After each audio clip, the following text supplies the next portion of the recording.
My dear brothers and sisters, we are quite fortunate that after our independence in 1947, we have had in our country a series of illustrious prime ministers and chief ministers who have shaped the developmental trajectory of our great nation. They have made tremendous efforts in their own way, in their respective states, union territories, and at the union government level to respond to people's aspirations, design policies, create programs, build institutions. These consistent efforts have taken our country forward, guided by the enlightened pathway shown by the constitutional makers. These leaders at various levels have tried to give meaning to the words in our constitution. Bearing few aberrations, they have helped India shape into a vibrant, progressive democracy upholding the vision contained in the preamble of the constitution. Karunanidhi comes in this list of iconic leaders who had put people at the center of their work. People must be at the center. Whenever you think, whenever you write, whenever you do something, you must have the people at the center.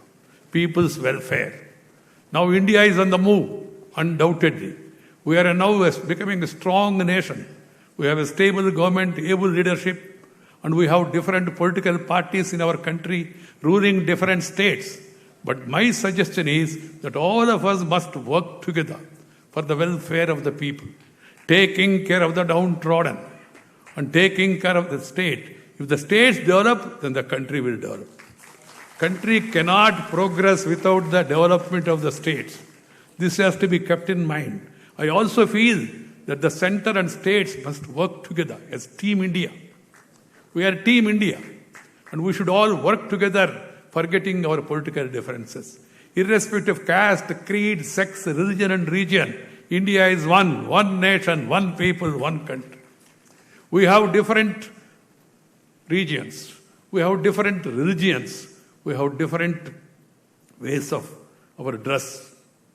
But at the same time, we must remember we are all Indians. Indians first. That has to be kept in mind, all of us. Every Indian language is very rich.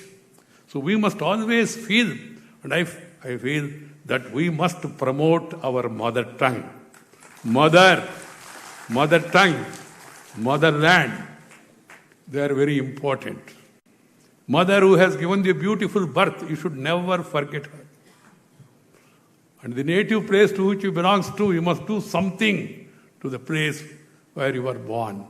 And the mother tongue, the language that has come from mother's womb, the Tamil, the Telugu, the Kannada, the Malayali, Marathi, Assami, Punjabi, Bhojpuri, there are so many languages. We must promote, propagate, and make them prosper in our own way. Because I always feel mother tongue is like your eyesight. The other language is like spectacles. If you have eyesight, spectacles will work. If you don't have eyesight, even if you wear Raban, Zuban se kuch aayega nahi. This has to be kept in mind.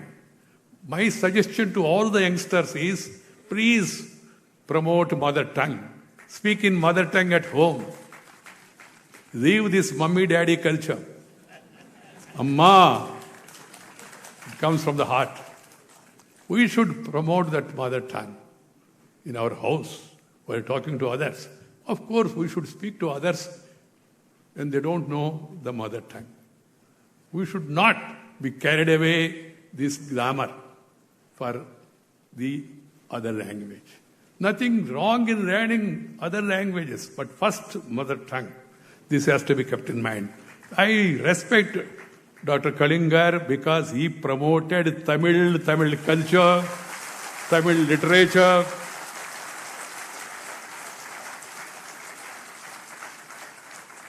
And every person in public life must do it.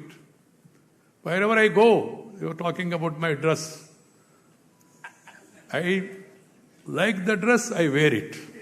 When I became vice president, some media people came to me and asked me, sir, now you have become vice president. I said, yes.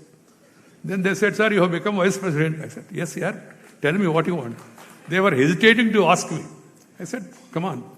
They said, sir, what about the dress? I understood. I told them in my own way, no change of dress, only change of address will be there, that's all.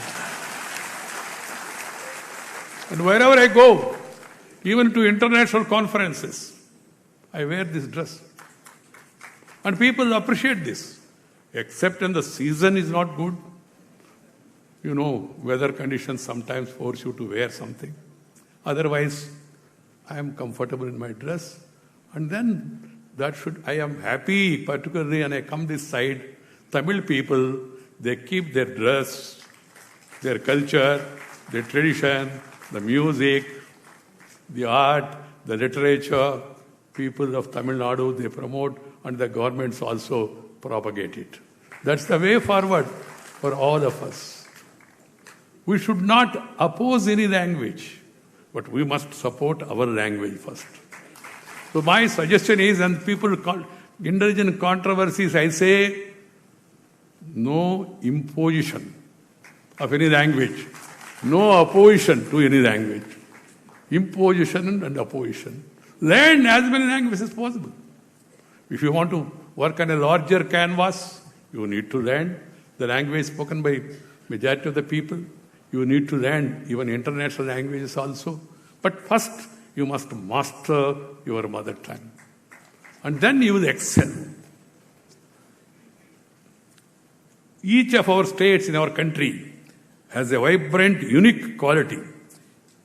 Each of our state is rich in linguistic richness, literary and cultural treasures, excellent architecture, particularly in Tamil Nadu, excellent architecture. The remarkable craftsmanship. I saw the statue. It is live. So that's why I appreciated and found out who is the person who has crafted this. Scientific and industrial agricultural accomplishments. We as a nation have moved forward and have made perceptible progress by recognizing and celebrating this fascinating diversity and capitalizing on inherent strength.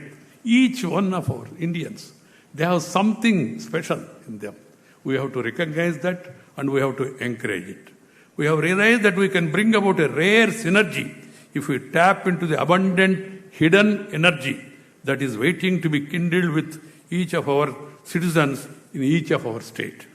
That's what visionary leaders like Kalinga, Karunanidhi has tried to do. His vision was to empower people, especially those who were marginalized and were outside the circle of development. He was a leader who thought of Udayavar Sandai. He took the welfare of the farmers markets, a health insurance scheme for the poor. He was a leader who gave boost to industrial growth, infrastructure and information technology. Infrastructure is key for development. Every government should focus more on infrastructure. We were reminding about Sri Atal Bihari Vajpayee, who brought that connectivity revolution, air connectivity, rail connectivity, highway connectivity, tele-connectivity, television connectivity, port connectivity, even political connectivity also he brought to it. He worked with both the parties in Tamil Nadu, DMK as well as ADM. That was the rare quality of a leader.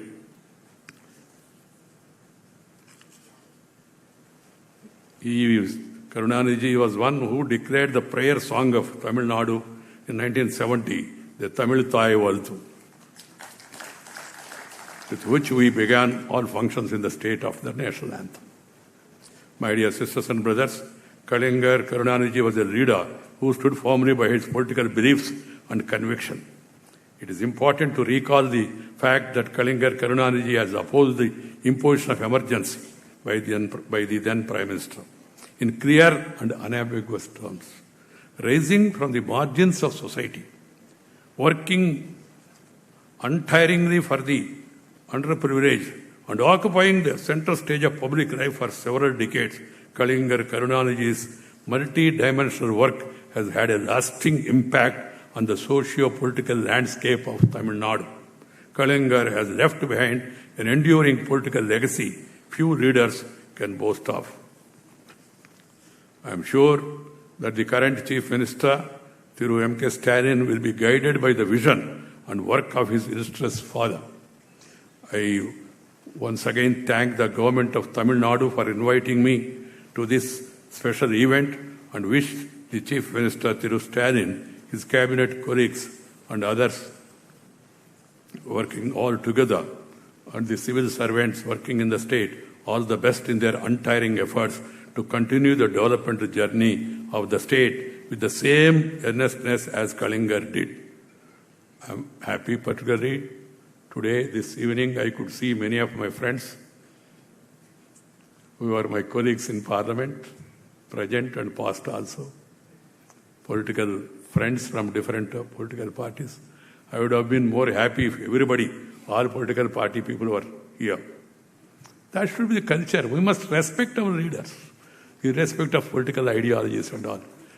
As I was telling, we must differ, but at the same time, we must respect the leaders and then move on according to our ideologies. My dear friends, that is what is real India. Unity in diversity. That is the speciality of this country. Unity in public life for the welfare of the people. Leaving aside our politics for the time being.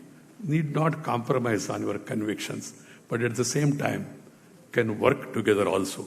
This is my advice to all the youngsters. Once again, I'm thankful to Tamil Nadu government for providing me this opportunity, and also I would like to thank all of you for giving me a very patient hearing. Thank you very much. Nandri, vanakkam.